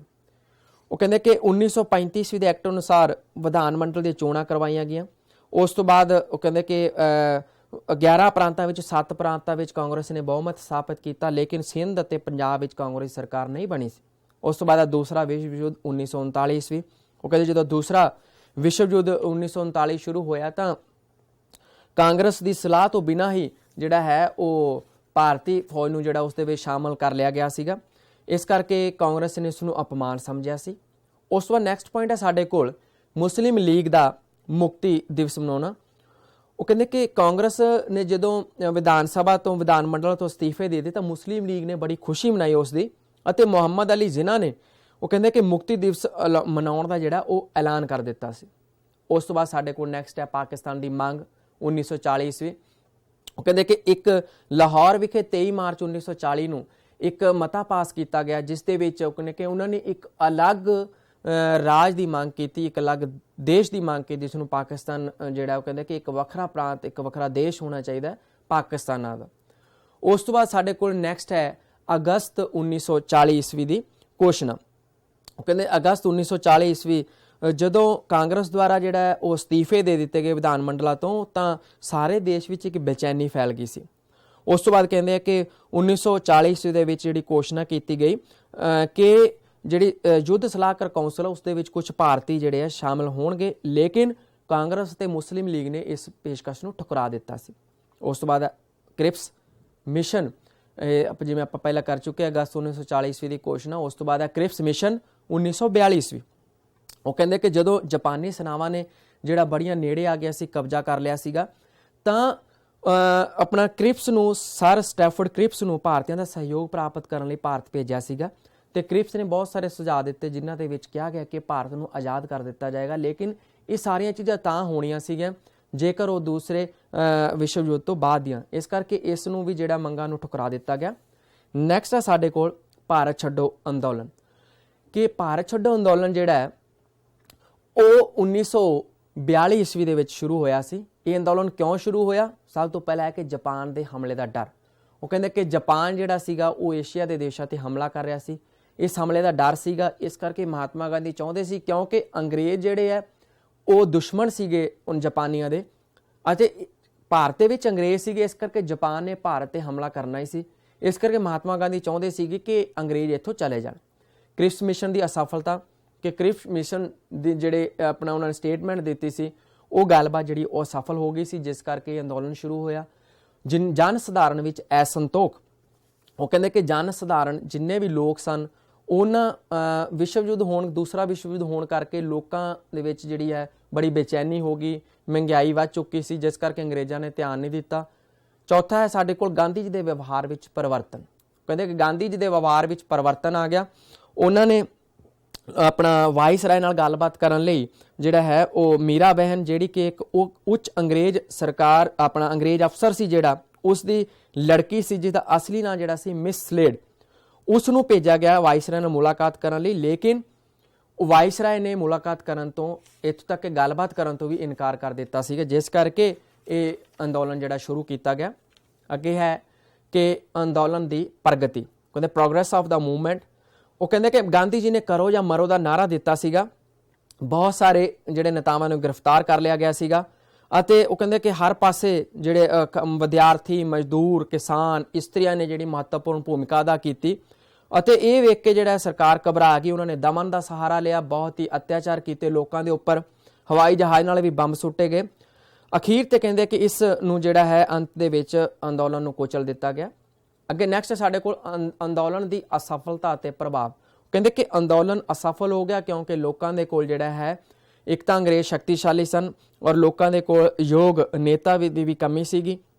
ਉਹਨਾਂ ਦੇ ਕੋਲ ਜਿਹੜੇ ਹੈ ਉਹ ਸੋਰਸਿਸ ਘੱਟ ਸੀਗੇ। ਇਸ ਦਾ ਪ੍ਰਭਾਵ ਕੀ ਪਿਆ ਕਿ ਬ੍ਰਿਟਿਸ਼ ਸਾਮਰਾਜ ਦੀ ਨੀਹਾਂ ਨੂੰ ਜਿਹੜਾ ਉਹ ਹਿਲਾ ਕੇ ਰੱਖ ਦਿੱਤਾ ਗਿਆ ਅਤੇ ਬਾਅਦ ਦੇ ਵਿੱਚ ਇਹ ਹੋ ਗਿਆ ਕਿ ਭਾਰਤ ਜਿਹੜਾ ਹੈ ਹੁਣ ਛੱਡਣਾ ਹੀ ਪੈਣਾ ਹੈ। ਨੈਕਸਟ ਸਾਡੇ ਕੋਲ ਆਜ਼ਾਦ ਹਿੰਦ ਫੌਜ। ਕਹਿੰਦੇ ਕਿ ਆਜ਼ਾਦ ਹਿੰਦ ਫੌਜ ਦੀ ਜਿਹੜੀ ਉਹ ਜਨਰਲ ਮੋਹਰ ਸਿੰਘ ਨੇ ਸਥਾਪਨਾ ਕੀਤੀ ਸੀਗੀ ਜਾਪਾਨ ਦੇ ਵਿੱਚ, ਲੇਕਿਨ ਅਸਲੀ ਜਿਹੜਾ ਸਿਹਰਾ ਉਹ ਸੁਭਾਸ਼ ਚੰਦਰ ਬੋਸ ਜੀ ਨੂੰ ਜਾਂਦਾ ਹੈ। ਇਸ ਤਰ੍ਹਾਂ ਕਹਿੰਦੇ ਕਿ ਸੁਭਾਸ਼ ਚੰਦਰ ਬੋਸ ਨੇ ਜਿਹੜਾ ਹੈ ਉਹ ਸੈਨਿਕਾਂ ਦੀਆਂ ਵੱਖ-ਵੱਖ ਰੈਜੀਮੈਂਟਾਂ ਬਣਾਈਆਂ ਅਤੇ ਉਹਨਾਂ ਨੇ ਇਹ ਨਾਅਰਾ ਦਿੱਤਾ ਕਿ ਦਿੱਲੀ ਚੱਲੋ। ਉਸ ਤੋਂ ਬਾਅਦ ਉਹਨਾਂ ਦਾ ਜਿਹੜਾ ਉਹ ਅਭਿਵਾਦਨ ਸੀਗਾ ਉਹ ਜੈ ਹਿੰਦ, ਅਤੇ ਨਾਲ ਹੀ ਉਹਨਾਂ ਨੇ ਕਿਹਾ ਸੀਗਾ ਕਿ ਤੁਸੀਂ ਮੈਨੂੰ ਖੂਨ ਦਿਓ, ਮੈਂ ਤੁਹਾਨੂੰ ਆਜ਼ਾਦੀ ਦੇਵਾਂਗਾ। ਉਹ ਕਹਿੰਦੇ ਕਿ ਜਨਵਰੀ 1944 ਵਿੱਚ ਜਿਹੜਾ ਦਿੱਲੀ ਚਲੋ ਦੇ ਨਾਅਰੇ ਲਾਉਂਦੇ ਹੋਏ ਜਿਹੜਾ ਉਹਨਾਂ ਨੇ ਭਾਰਤ ਦੇ ਪੂਰਬੀ ਭਾਗ ਤੇ ਹਮਲਾ ਕਰਤਾ ਸੀਗਾ, ਇੰਫਾਲ ਤੱਕ ਪੁੱਜ ਗਏ ਸੀਗੇ, ਲੇਕਿਨ ਉਹ ਅੱਗੇ ਨਹੀਂ ਵੱਧ ਸਕੇ ਸੀਗੇ। ਇਸ ਤਰ੍ਹਾਂ ਆਜ਼ਾਦ ਹਿੰਦ ਫੌਜ ਜਿਹੜੀ ਹੈ ਉਹ ਸਫਲ ਨਹੀਂ ਹੋ ਪਾਈ ਸੀਗੀ। ਉਸ ਤੋਂ ਬਾਅਦ ਹੈ ਜੀ ਇੰਗਲੈਂਡ ਵਿੱਚ ਲੇਬਰ ਪਾਰਟੀ ਦੀ ਸਰਕਾਰ 1945 ਇੰਗਲੈਂਡ ਦੇ ਵਿੱਚ ਲੇਬਰ ਪਾਰਟੀ ਦੀ ਸਰਕਾਰ ਬਣੀ ਅਤੇ ਉਹ ਭਾਰਤ ਨੂੰ ਆਜ਼ਾਦੀ ਦੇਣ ਦੇ ਹੱਕ ਵਿੱਚ ਸੀ। ਇਸ ਤਰ੍ਹਾਂ ਹੈ ਆਜ਼ਾਦ ਹਿੰਦ ਫੌਜ ਦੇ ਸੈਨਿਕਾਂ ਦਾ ਮੁਕੱਦਮਾ 1945 ਆਜ਼ਾਦ ਹਿੰਦ ਫੌਜ ਦੇ ਸੈਨਿਕਾਂ ਤੇ ਮੁਕੱਦਮਾ ਚਲਾਇਆ ਗਿਆ, ਉਹਨਾਂ ਨੂੰ ਦੇਸ਼ ਦਰੋਹੀ ਕਿਹਾ ਗਿਆ, ਲੇਕਿਨ ਭਾਰਤੀਆਂ ਨੇ ਜਿਹੜਾ ਹੈ ਉਹਨਾਂ ਦੇ ਹੱਕ ਦੇ ਵਿੱਚ ਆਵਾਜ਼ ਉਠਾਈ ਅਤੇ ਉਹਨਾਂ ਨੂੰ ਜਿਹੜਾ ਹੈ ਉਹ ਅਧਿਕਾਰੀਆਂ ਨੂੰ ਰਿਹਾ ਕਰਨਾ ਪਿਆ ਸੀ। ਇਸ ਤਰ੍ਹਾਂ ਰਾਇਲ ਇੰਡੀਅਨ ਨੇਵੀ ਦਾ ਵਿਦਰੋਹ 1946 ਰਾਇਲ ਇੰਡੀਅਨ ਨੇਵੀ ਨੇ ਜਿਹੜਾ ਵਿਦਰੋਹ ਕਰ ਦਿੱਤਾ ਸੀ 1946 ਵਿੱਚ। ਉਸ ਤੋਂ ਬਾਅਦ ਸਾਡੇ ਕੋਲ ਕੈਬਨਿਟ ਮਿਸ਼ਨ ਦੀ ਯੋਜਨਾ 1946 ਕਹਿੰਦੇ ਕਿ ਕੈਬਨਿਟ ਮਿਸ਼ਨ ਦੇ 3 ਮੰਤਰੀ ਜਿਹੜੇ ਸੀ ਲਾਰਡ ਪੈਂਥਿਕ ਲਾਰੈਂਸ ਸਟੈਫੋਰਡ ਕ੍ਰਿਪਸ ਅਤੇ ਏਵੀ ਅਲੈਗਜ਼ੈਂਡਰ ਜਿਹੜੇ ਸੀਗੇ ਉਹ 23 ਮਾਰਚ 1946 ਨੂੰ ਭਾਰਤ ਆਏ ਸੀਗੇ। ਉਹਨਾਂ ਨੇ 472 ਭਾਰਤੀ ਨੇਤਾਵਾਂ ਨਾਲ ਗੱਲਬਾਤ ਕਰਕੇ ਜ਼ਿਆਦਾਤਰ ਕਾਂਗਰਸ ਅਤੇ ਮੁਸਲਿਮ ਲੀਗ ਦੇ ਨੇਤਾਵਾਂ ਨਾਲ ਗੱਲਬਾਤ ਕੀਤੀ ਸੀ। ਮੁਸਲਿਮ ਲੀਗ ਇਹੀ ਚਾਹੁੰਦੀ ਸੀ ਕਿ ਪਾਕਿਸਤਾਨ ਬਣਾ ਦਿੱਤਾ ਜਾਵੇ, ਜਦੋਂ ਕਿ ਕਾਂਗਰਸ ਚਾਹੁੰਦੀ ਸੀਗੀ ਕਿ ਇੱਕ ਸ਼ਕਤੀਸ਼ਾਲੀ ਕੇਂਦਰ ਦਾ ਨਿਰਮਾਣ ਕਰਨਾ ਚਾਹੁੰਦੀ ਸੀ। ਕਹਿੰਦੇ ਕਿ ਇਸ ਦੀਆਂ ਮੁੱਖ ਧਾਰਾਵਾਂ ਦੇ ਵਿੱਚ ਸੀਗਾ ਕਿ ਭਾਰਤ ਦਾ ਇੱਕ ਸੰਘ ਜਿਹੜਾ ਸਥਾਪਿਤ ਕੀਤਾ ਜਾਏ, ਔਰ ਇਸ ਤਰ੍ਹਾਂ ਬਹੁਤ ਸਾਰੀਆਂ ਵਿੱਚ ਜਿਹੜੀਆਂ ਹੋਰ ਧਾਰਾਵਾਂ ਸਨ। ਉਸ ਤੋਂ ਬਾਅਦ ਸਾਡੇ ਕੋਲ ਹੈ ਅੱਗੇ ਕਿ ਮੁਸਲਿਮ ਲੀਗ ਦੀ ਸਿੱਧੀ ਕਾਰਵਾਈ। ਕਹਿੰਦੇ ਕਿ ਜਦੋਂ ਮੁਸਲਿਮ ਲੀਗ ਨੇ ਸਿੱਧੀ ਕਾਰਵਾਈ ਭਾਵ ਹੈ ਕਿ ਚੋਣਾਂ ਕਰਵਾਈਆਂ ਗਈਆਂ ਤਾਂ ਚੋਣਾਂ ਦੇ ਵਿੱਚ ਕਾਂਗਰਸ ਨੂੰ ਜ਼ਿਆਦਾ ਸੀਟਾਂ ਮਿਲੀਆਂ ਸੀਗੀਆਂ, ਜਿਸ ਕਰਕੇ ਮੁਹੰਮਦ ਅਲੀ ਜ਼ਿਲ੍ਹਾ ਨੇ ਜਿਹੜਾ ਹੈ ਉਹ ਭੜਕਾਊ ਭਾਸ਼ਣ ਦੇ ਕੇ ਕੋਲਕਾਤਾ ਦੇ ਵਿੱਚ ਜਿਹੜਾ ਸੈਂਕੜੇ ਮੁਸਲਮਾਨਾਂ ਨੇ ਹਿੰਦੂਆਂ ਨੂੰ ਕਤਲ ਕਰ ਦਿੱਤਾ ਸੀ। ਉਸ ਤਰ੍ਹਾਂ ਕਹਿੰਦੇ ਕਿ ਇਹ ਹਿੰਸਾ ਦਾ ਜਿਹੜਾ ਵਾਤਾਵਰਣ ਬਣ ਗਿਆ ਸੀਗਾ। ਉਸ ਤੋਂ ਬਾਅਦ ਹੈ ਅੱਗੇ ਨੈਕਸਟ ਹੈ ਕਿ ਅੰਤਰਿਮ ਸਰਕਾਰ ਦੀ ਅਸਫਲਤਾ 1946 ਕਹਿੰਦੇ ਅੰਤਰਿਮ ਸਰਕਾਰ ਦੀ ਸਥਾਪਨਾ ਕੀਤੀ ਗਈ, ਜਿਸ ਦੇ ਵਿੱਚ ਜਿਹੜਾ ਹੈ ਕਿ ਆਪਣਾ ਪੰਡਿਤ ਜਵਾਹਰ ਲਾਲ ਨਹਿਰੂ ਨੇ ਇਸ ਦਾ ਪ੍ਰਧਾਨ ਬਣਾਇਆ ਗਿਆ, ਲੇਕਿਨ ਮਹਾਤਮਾ ਆਪਣਾ ਮੁਸਲਿਮ ਲੀਗ ਦੇ ਵਿੱਚ ਦਖਲ ਦੇਣ ਦੇ ਕਾਰਨ ਇਹ ਜਿਹੜੀ ਹੈ ਉਹ ਅਸਫਲ ਹੋ ਗਈ ਸੀ। ਉਸ ਤੋਂ ਬਾਅਦ ਹੈ ਐਟਲੀ ਦਾ ਐਲਾਨ 1947 ਪ੍ਰਧਾਨ ਮੰਤਰੀ ਜਦੋਂ ਐਟਲੀ ਬਣਿਆ ਤਾਂ ਉਸਨੇ ਕਿਹਾ ਕਿ ਆਜ਼ਾਦੀ ਬਹੁਤ ਜਲਦੀ ਦੇ ਦਿੱਤੀ ਜਾਏਗੀ 30 ਜੂਨ 1948 ਤੱਕ। ਉਸ ਤੋਂ ਬਾਅਦ ਹੈ ਮਾਊਂਟ ਬੈਟਨ ਯੋਜਨਾ 1947 ਕਹਿੰਦੇ ਕਿ ਵੱਖ-ਵੱਖ ਦਲਾਂ ਨਾਲ ਗੱਲਬਾਤ ਕੀਤੀ ਗਈ ਅਤੇ 3 ਜੂਨ 1947 ਨੂੰ ਇੱਕ ਯੋਜਨਾ ਪੇਸ਼ ਕੀਤੀ ਗਈ, ਜਿਸ ਵਿੱਚ ਕਿਹਾ ਗਿਆ ਕਿ ਭਾਰਤ ਅਤੇ ਪਾਕਿਸਤਾਨ ਦੋ ਜਿਹੜੇ ਉਹ ਭਾਗ ਹੋਣਗੇ। ਇਸ ਤਰ੍ਹਾਂ ਵੱਖ-ਵੱਖ ਜਿਹੜੀਆਂ ਇਸ ਦੇ ਵਿੱਚ ਹੋਰ ਯੋਜਨਾਵਾਂ ਪੇਸ਼ ਕੀਤੀਆਂ ਗਈਆਂ। ਉਸ ਤੋਂ ਬਾਅਦ ਹੈ ਸਾਡੇ ਕੋਲ ਕਿ 1947 ਦਾ ਭਾਰਤੀ ਸੁਤੰਤਰਤਾ ਐਕਟ। ਉਹ ਕਹਿੰਦੇ ਕਿ ਲਾਰਡ ਮਾਊਂਟ ਬੈਟਨ ਨੇ ਕਾਰਜ ਰੂਪ ਦੇਣ ਲਈ ਬ੍ਰਿਟਿਸ਼ ਸੰਸਦ ਵਿੱਚ 4 ਜੁਲਾਈ 1947 ਨੂੰ ਭਾਰਤੀ ਸੁਤੰਤਰਤਾ ਐਕਟ ਜਿਹੜਾ ਸੀ ਉਹ ਪੇਸ਼ ਕੀਤਾ ਸੀਗਾ। 16 ਜੁਲਾਈ ਨੂੰ ਦੋਨਾਂ ਸਦਨਾਂ ਨੇ ਇਸ ਨੂੰ ਪਾਸ ਕਰ ਦਿੱਤਾ ਸੀਗਾ ਅਤੇ 8 ਜੁਲਾਈ ਨੂੰ ਬ੍ਰਿਟਿਸ਼ ਸਾਮਰਾਜ ਨੇ ਵੀ ਇਸ ਨੂੰ ਆਪਣੀ ਮਨਜ਼ੂਰੀ ਦੇ ਦਿੱਤੀ ਸੀ। ਤਾਂ ਇਸ ਤਰ੍ਹਾਂ ਜਿਹੜਾ ਹੈ ਉਹ ਕਿਹਾ, ਇਸ ਦੇ ਵਿੱਚ ਕਿਹਾ ਗਿਆ ਕਿ 15 ਅਗਸਤ 1947 ਨੂੰ ਦੋ ਜਿਹੜੇ ਹੈ ਉਹ ਸੁਤੰਤਰ ਅਧਿਰਾਜ ਬਣਾ ਦਿੱਤੇ ਜਾਣਗੇ, ਭਾਰਤ ਅਤੇ ਪਾਕਿਸਤਾਨ। ਸਾਰੀਆਂ ਜਿਹੜੀਆਂ ਸ਼ਕਤੀਆਂ ਜਿਹੜੀਆਂ ਬ੍ਰਿਟਿਸ਼ ਸੰਸਦ ਕੋਲ ਸਨ ਉਹ ਭਾਰਤ ਨੂੰ ਦੇ ਦਿੱਤੀਆਂ ਜਾਣਗੀਆਂ, ਪਾਕਿਸਤਾਨ ਨੂੰ ਦੇ ਦਿੱਤੀਆਂ ਜਾਣਗੀਆਂ। ਸਭ ਤੋਂ ਜ਼ਿਆਦਾ ਜਿਹੜਾ ਹੈ ਸਭ ਤੋਂ ਲਾਸਟ ਪੁਆਇੰਟ ਸਾਡੇ ਕੋਲ ਵੰਡ ਦਾ ਪੰਜਾਬ ਤੇ ਪ੍ਰਭਾਵ। ਉਹ ਕਹਿੰਦੇ ਕਿ ਦੇਸ਼ ਆਜ਼ਾਦ ਹੋ ਗਿਆ 15 ਅਗਸਤ 1947 ਨੂੰ, ਲੇਕਿਨ ਸਭ ਤੋਂ ਜਿਹੜਾ ਜ਼ਿਆਦਾ ਨੁਕਸਾਨ ਉਹ ਪੰਜਾਬ ਪ੍ਰਾਂਤ ਨੂੰ ਉਠਾਉਣਾ ਪਿਆ ਸੀ, ਕਿਉਂਕਿ ਪੰਜਾਬ ਦੇ 2 ਹਿੱਸੇ ਕਰ ਦਿੱਤੇ ਗਏ ਸਨ। ਇੱਕ ਹਿੱਸਾ ਪਾਕਿਸਤਾਨ ਚਲਾ ਗਿਆ ਸੀ ਔਰ ਇੱਕ ਹਿੱਸਾ ਭਾਰਤ ਦੇ ਵਿੱਚ ਰਹਿ ਗਿਆ ਸੀ। ਤਾਂ ਇਸ ਤਰ੍ਹਾਂ ਵਿਦਿਆਰਥੀਓ ਤੁਸੀਂ ਇਹ ਦੇਖਿਆ ਕਿ ਕਿਸ ਤਰ੍ਹਾਂ ਸੁਤੰਤਰਤਾ ਦੇ ਵਿੱਚ ਜਿਹੜਾ ਹੈ ਉਹ ਯੋਗਦਾਨ ਪਾਇਆ ਭਾਰਤੀਆਂ ਨੇ ਔਰ ਭਾਰਤ ਨੂੰ ਸੁਤੰਤਰ ਕਰਵਾਇਆ ਸੀ। ਧੰਨਵਾਦ।